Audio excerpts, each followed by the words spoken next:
Producing news reports is not difficult, and most of us find media is an enjoyable and challenging study.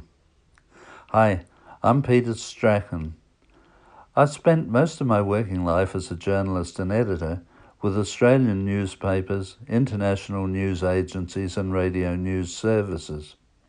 Now I'd like to show you some of the essentials when producing news reports likely to interest today's audiences. I also want to pass on some of the things journalists use to find and write newsworthy stories. The first thing to understand is that the writing styles of journalists can vary widely to cater for the needs of their specific audiences.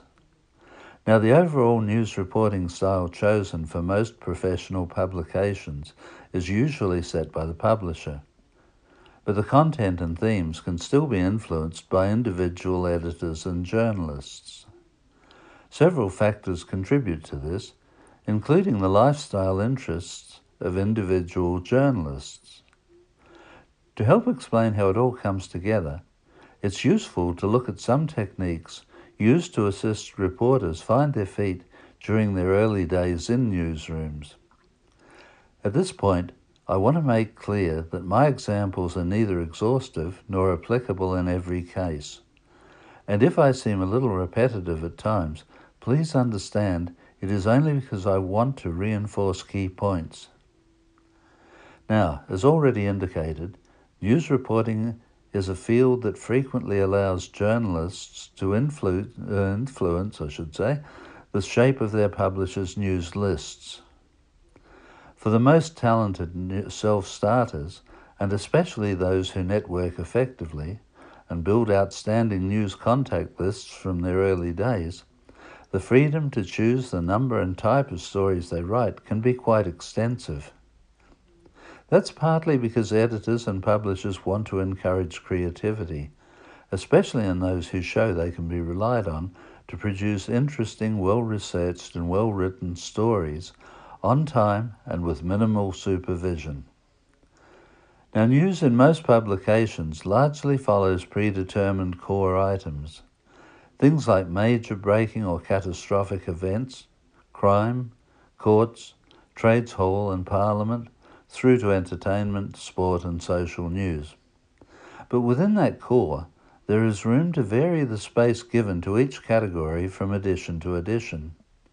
Added to that, the final shape of any given edition reflects the talents and personal interests of the individual journalists making up a news team at any given time.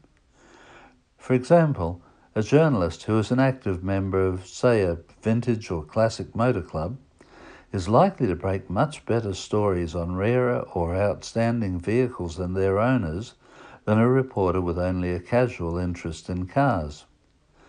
The same can be said of those interested in sport, travel, live entertainment, movies, or any number of pursuits.